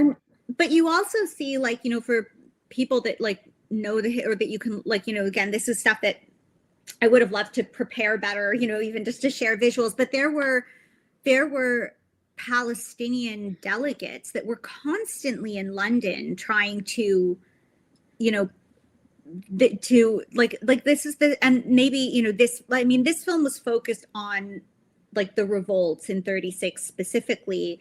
I think, there's so much history. It can't be like, I don't think one, like it has to be done through many stories and many films, but there were people that, would go to the UK, like there's photos of them, like people going to Westminster and to the UK to appeal all these Zionist things since the late 1800s. Like there was diplomatic work being done. And I think, something that I liked is that character with the woman that was from the upper class, but she was the journalist, and she, when the zealot comes and he's like, your English is good, like, where did you learn English? And she's like, Oxford. But it's true, because at that time, Palestinians under the British mandate, people were like, well, if we go to England and we learn their language and we learn to become like how they need us to be, maybe, we can negotiate, with them. And like there were, and so just that little line also, there's a history behind, like, yes, that moment, there's a history behind that just her saying at boarding school in Oxford, because there were those delegates, there were people from the higher, like the upper class in Palestinian society that would actually be trying politically, to do the things that you're supposed to do, the peaceful diplomatic things. And so it's, and I, like, that's the thing, like, it's been tried since like over 100 years now, like 100 and something years, people, had been trying that. And this guy, I actually found out something interesting about this character, because I always just thought him as like, and I still do, like, that it's very like, the imperialists always have the option to tap out whenever they feel like it, which he's the liberal counterinsurgent dude I was talking about. Okay, yeah, I think now greeting the militarist, the bad cop that I was describing. Yeah, he was. I think he was supposed to be diplomatic relations guy or something like that. But I could have sworn that I'm right on this. That okay. He was described as doing the job of counterinsurgency. That his role. I thought that was this guy. Maybe you're right. Wingate. You're probably right. Ord Wingate, and historically, like he was brought in from doing counterinsurgency in other countries, and they were like, we're gonna bring him in to, that's why he's so cocky about it. He has this whole history of doing counterinsurgency military operations, but this guy has an interesting story, because as much as I'm going to give a colonizer, but he, after this experience, apparently this person, Thomas, his experience in this one here or this one? Yeah, the nicer cop. The liberal, yeah. He was very liberal, and I think he did go to Palestine with good intentions, like diluted intentions. But apparently, when he came back to England because of Palestine, he became a Marxist and anti-imperialist activist for the rest of his life. So all of these British the Palestinian characters are all kind of fictional people, but the British people are based on actual characters or real or real people. But I'm not trying to give that. I feel like I'm centering white people too much here or something, but but he did it did affect him, but he did, he obviously did tap out and had that freedom too, whereas it's, this was foisted on Palestinian people. But I do think it's interesting because for when you there's so many photographs, you can find these photographs of so many diplomats that would come to Britain and discuss. And I think that's the other thing that has been fascinating for me, because obviously Canada is, I don't know. I think that more than what we understand, because Canada was, Lester Pearson, our prime minister, was one of the biggest lobbyists behind creating the two-state solution at the UN. There were countries that didn't support it, and Canada was there lobbying all of them to get them to vote for it. So I feel like Canada, growing up in Canada, there has been it's just always been the case, probably even before Israel existed, that Canada was also creating a culture where Palestine didn't exist, in any of our histories or anything like that. It just doesn't exist. And it's amazing though, because I guess as I got older and when I was living in the UK, just that there was a consciousness of Palestine before. Palestine was trading with people, providing fruits and was just part of the world, and then literally was erased, literally became forgotten in history. I mean, all the way down to that's one of my, I don't know, as an artist, Raji Cook, he, whenever you go to the bathroom or are driving on the road and you see those man-woman symbols or wayfinding symbols, that was a Palestinian that created those. There's so much of what Palestine participated in and then has just doesn't exist in the conversation anymore, and in such a short time. And it just makes you realize the scale, if that's how that happened, just the extent, not we already know this about so across the entire continent of Africa and South America and everything, but it just really, at least for me, maybe because it's personal, but it really puts into perspective the extent of erasure that's been done on so many let me bring up one other piece that is definitely personal to you that I thought was very interesting. You alluded to it earlier in our discussion, but in 36 we get not only that scene that I was just pulling up here, like these are some of the political leaders who were doing some of what you're talking about, going into the city, making appeals to this, that, and the third, and then of course exposing some of the class contradictions as they talked about, one or more of them talking about that they might benefit. Spoiler alert, one of them actually, I mean, he takes payment to write propaganda for Zionists in the press. And thankfully, I admit, I've become a fan of this actress. I think she's quite remarkable. Yeah, I know. And she's really cool also. Oh, really? As a person. Yeah, I really like her. I'm not surprised. And I was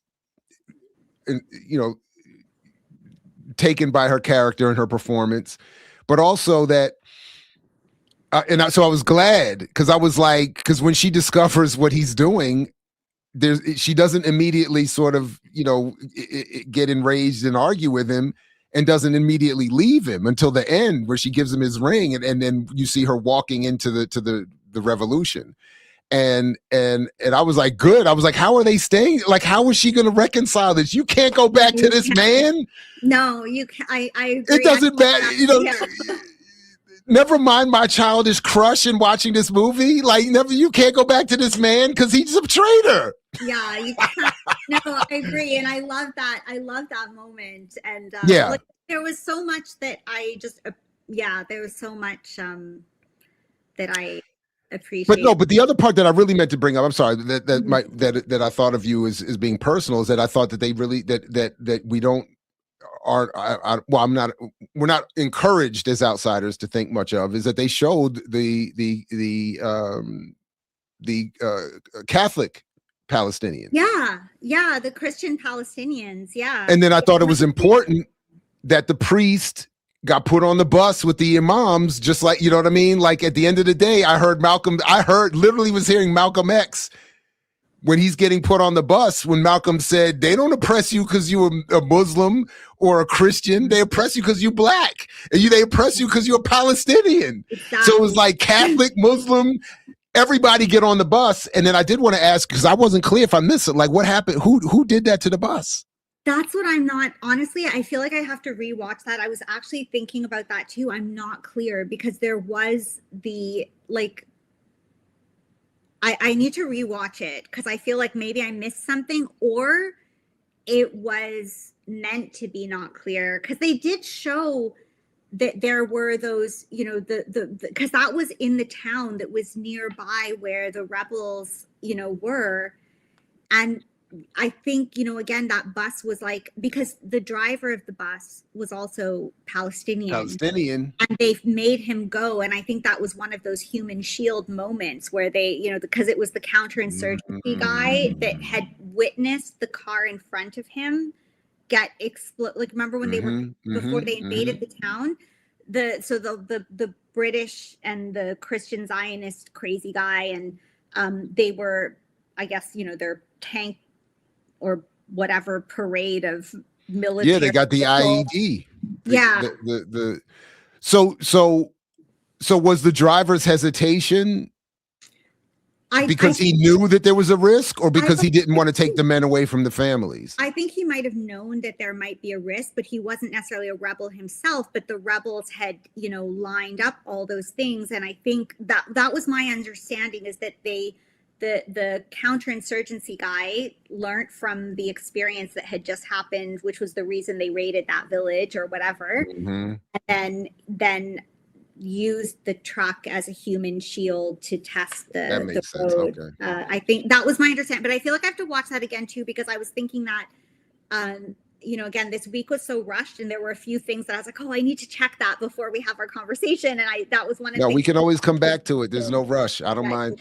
Yeah, And there's a lot to, there was a lot. It was a lot. I wouldn't, and I meant to say, I wouldn't recommend anyone doing the way I did it, watching these back to back in whatever order. I think I would have liked to have more room in between, not only to look up some things and be more prepared, but also just to let it breathe a little bit, because it was, for, if you're anything like me, maybe everybody is in the chat like Yipper and has these stone wall emotions, but I needed some, I could have used some more room. So I wouldn't mind having some time to let some things digest and come back again, to talk more about any of it. But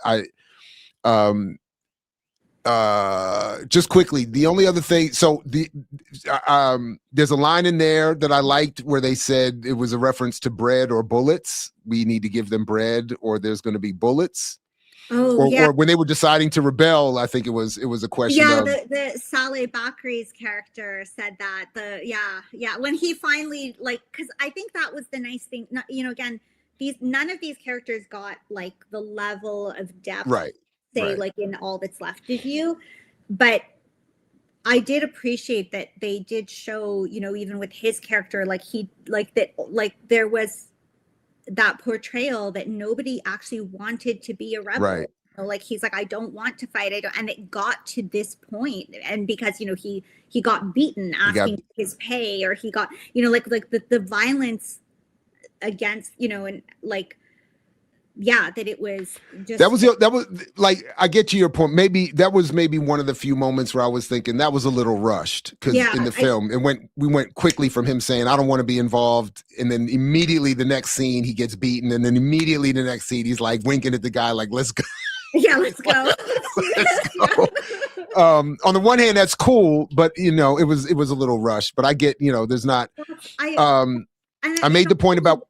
Sorry, go ahead. Yeah. No, it's just that that's why I think it's interesting to juxtapose these two films together, because just from an artistic viewpoint, they were both like over 2 hours long. Mm-hmm. And I think that they're good examples to show that if you and this is where, going to Andor, for example, or something, this is where the limited series as a 20-hour film as opposed to a 2-hour film can allow for a historic, maybe not like the way that Andor did it, but one or two more scenes to let us see this guy transition to all the players involved, like at a deeper personal level, and also see the historic context of events. But yeah, sorry, I have more to say about that too, but I feel like you were talking about something I don't want to. No, I was just going to list the last few things that I had. But that, we could, I mentioned we burned the fields so we could call it a desert. I was like, that was so. I made a note about that too, and I was like, oh yeah. Because there's a couple of scenes where they show that, and I was like, I thought this was, it was angering but important. Mm-hmm. I saw the little scene where the Brits are playing soccer with the Palestinians. I was like, here we go with the sports washing and the colonialism in sports. I was like, I was screaming at the screen, like, get the kid and the ball out of here. Like, we're not doing that. Don't come around here. I'm not playing soccer with no. But I mean, and I think that's, and it makes me think of when like the British and the French came to Turtle Island also. And this weird, I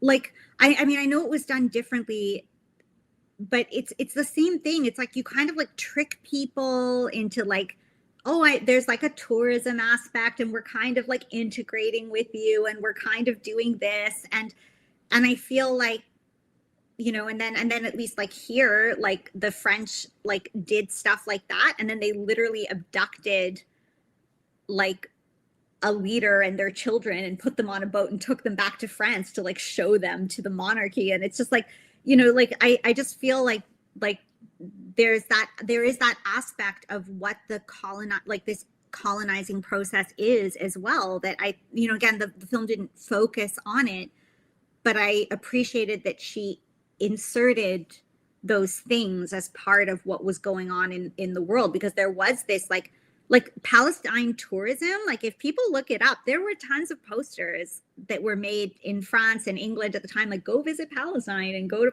like this was all in the late 1800s, early 1900s. And tourism was part of this thing where these like British people or these Zionists, these wealthy Zionist people would come and vacation and picnic and like treat it like I don't know, like yeah, it was just very. It's because there was beautiful, as they said, beautiful beautiful scenery. The sea. Yeah, it's beautiful. It's beautiful. Why wouldn't they want to do that? The last thing that I have, and then if you have time, we can check some of the questions, or you can bring up whatever else you want to bring up. But the only other thing that I had is that for 36, I made a note. I was like, the beginning of the film felt very Godfather-ish, part 2 to me, and I don't know if anybody else. The way it had this.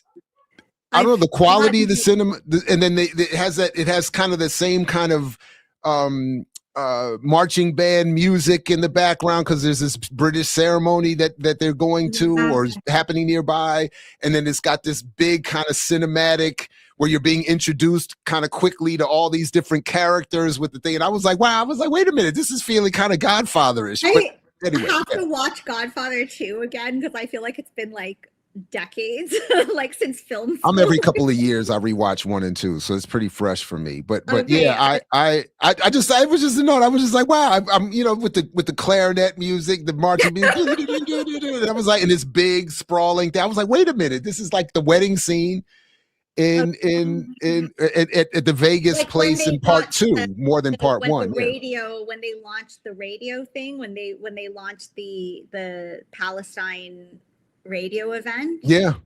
Oh, that's interesting. Yeah, but that was it. So I know there's a couple of comments or questions we can get to, or if you have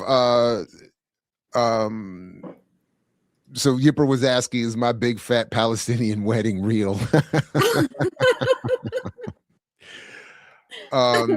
Thank you for the super chat. Galahad Vancouver. You guys should watch a Palestinian movie called The Teacher. It's heartbreaking but amazing. It has a great message about resistance, in my opinion. What do you think? I really like that film a lot. I think from that same director, there's a film she did that's a short film called The Present. I don't know if anyone's seen that, or it's Galahad Vancouver, right? That maybe you've seen that one if you've seen The Teacher, but it's the same director. I haven't. I don't know. And I really like The Present. I really like The Teacher a lot. Actually, I think it's a really and Saleh Bakri is also in it. He's the main character. Well, that's perfect, because the next question wants you to talk about, again, because I think they might have missed it, if you could say a little more about those familial relationships of the actors. To the extent that I know, because I I met Mohammed. So there was it was an Italian directed film that I saw. I was young, but it was on. It's called oh shoot, now I'm forgetting. Private. And it was this, and Mohammed Bakri was the main character in this, and the story was about a family that lived on the border of one of the settlements in West Bank, and so the Israeli army would constantly occupy their home as like a military outpost, and so it was the life of this family living with these Israeli military personnel that would like live in their house. And so I met Mohammed Bakri when he was on touring for that film. That's the extent that I know them personally, but Mohammed Bakri is like a really celebrated actor, and he passed away a couple months ago. And he's just a legend, he's a director, he's a filmmaker, actor, and then he's got 3 sons that are also actors. There's Omar, Saleh, and is it Adam? I forget now. I feel bad. I forget the third son's name. But there's the three sons, and then the boy that was, and I'm forgetting his name now because like he's also in The Teacher. The boy that plays the young. I've got it. I've got them all written down, but the young boy that plays Noor, Muhammad Abed Al Rahman, he's the great nephew of Muhammad Bakri.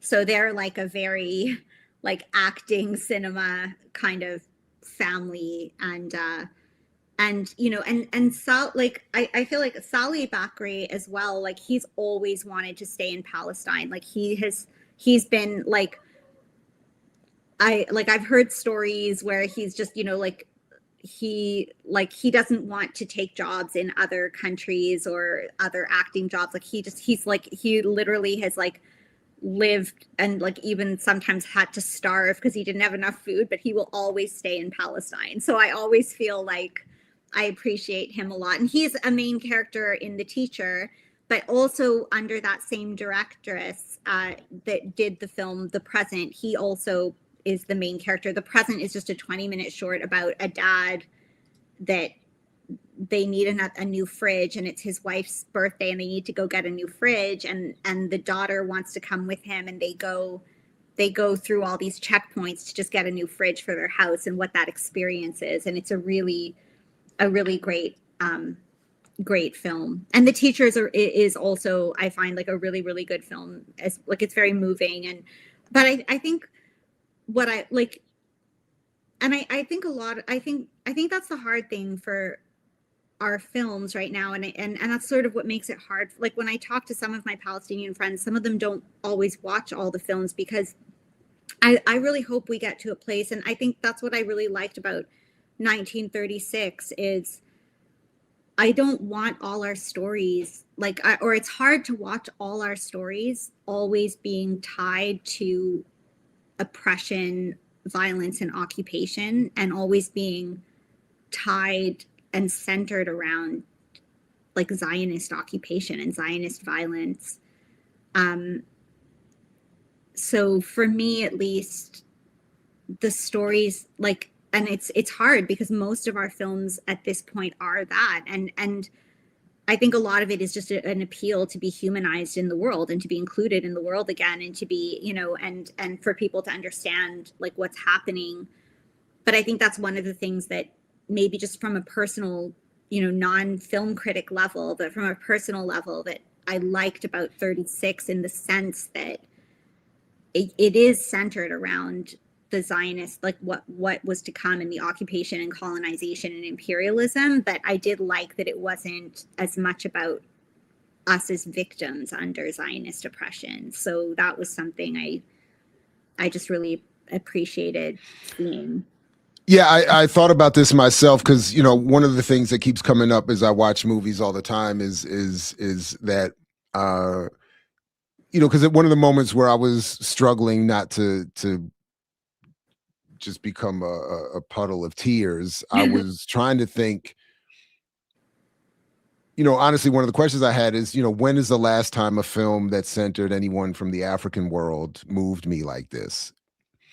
And what it reminded me was that I have to get out, I have to expand the range of films featuring Black people that I end up watching, because the films that end up featuring Black actors that I see are never, I can't think of any that approach the levels of these films in conveying, even with their flaws, in conveying what I think needs to be conveyed. And I don't, you know, I don't know to what extent whatever biases are playing a role in that, but I did think that. And then, but I was also thinking that, and I don't know if this is right, but I did think that one of the problems facing that particular comparison is that as bad, I just don't know if you could, you know, as bad as things are for instance, Black people here in the United States, I think it's far easier to tell stories about Black life in the United States that distance the oppressive forces because of the ways they play out and the differences in the forms. But especially when there's a couple scenes where you see in All That's Left of You, I'm thinking of one in particular where the father is walking down the street with his son. Let me see if I can actually pull this up real quick. Just to, it's just this. I just remember thinking, like, how, sort of to your point, how else would you not focus the Zionism? Yeah, and I think like that has to be our stories now, because I at the same like you, because I also like I think that's like, I mean, I would like to see but I think like what I hope to see more of, but they're very difficult. Like when I see the directors talking about this, like, creating a film like Farha or Palestine 6, it's really hard to get access to areas in Palestine to film, or to, create the environment that can look like it's very difficult. It's a huge challenge that they face to be able to have these kind of sites or locations. But I mean, I'm looking at this scene here, and I'm just saying, in terms of, I know it can be done. So I know, and I think I understand the point that you're making. But when I just saw this scene, I'm thinking, like, the walls are right there. There's nowhere to go. Like, there's no physical room. The guard towers are right there. Like the IOF is right there. The even in between the upticks in genocide, there's the constant checkpoints and the thises and the that's. I just was thinking, and again, I could be just wrong, but I in the moment I was thinking, what other stories can you tell? And it is like, I know, and yeah, and I think and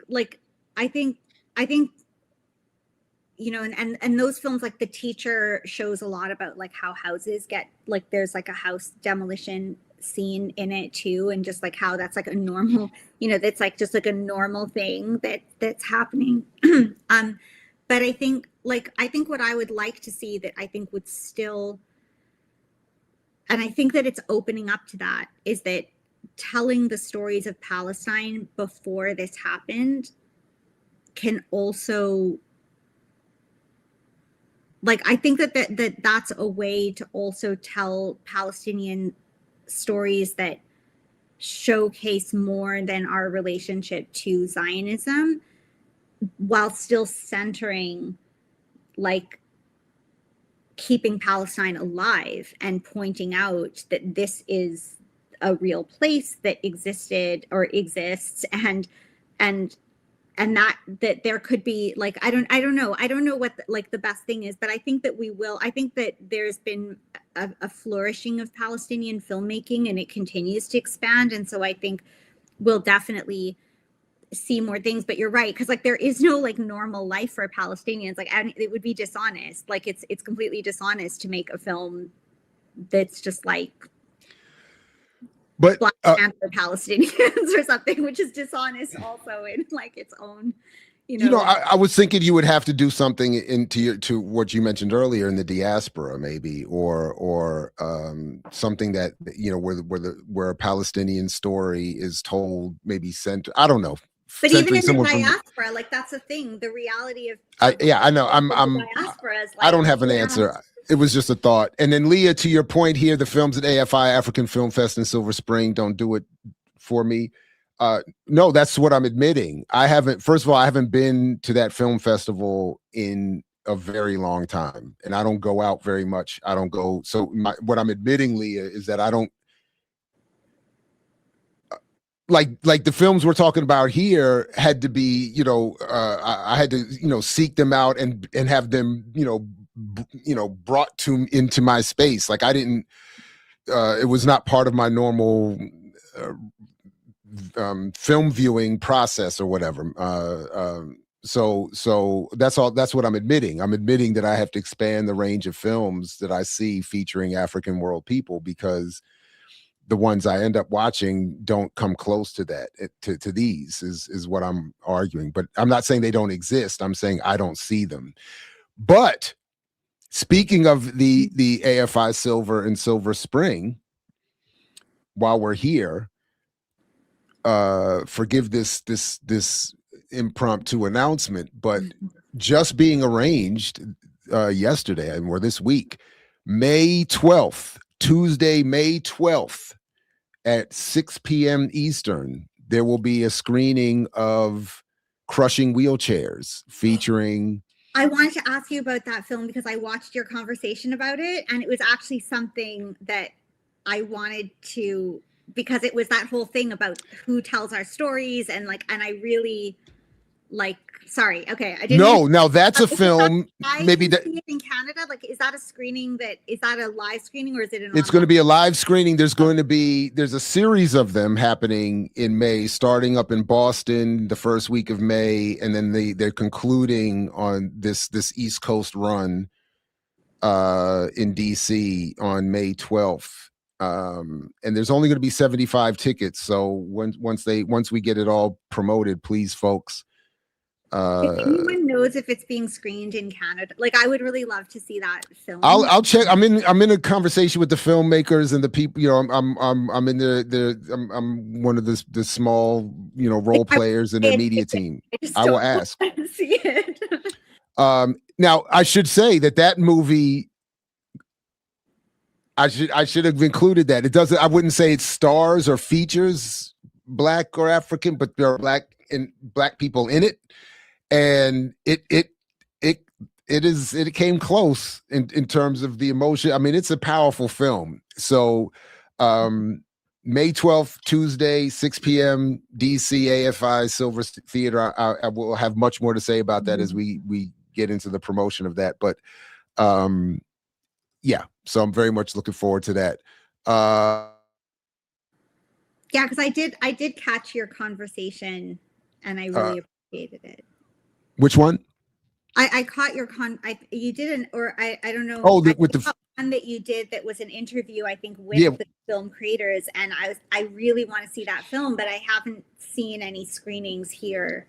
Yeah, there's going to be some. I think they're going to do another run in this country, throughout the country. But I will check about Canada for you and for everyone else. I would love for as many people to see it as possible. Both in terms of its content and messaging, but the acting, the way it was shot, very inspirational. Quickly, Hollywood has a movie coming out about CIA overthrowing Allende government, and it's a comedy. So we'll definitely keep it. So there was that movie about assassinating Stalin that came out a couple of years ago. That was a comedy, apparently. So maybe they're doing a run of these kinds of films where their version of political events are being told through comedy, and I don't know, but that's my media diet needs to be improved, Yipper. I'm here for all of your in particular criticism of me, Yipper, and I definitely need to improve my media diet. Absolutely.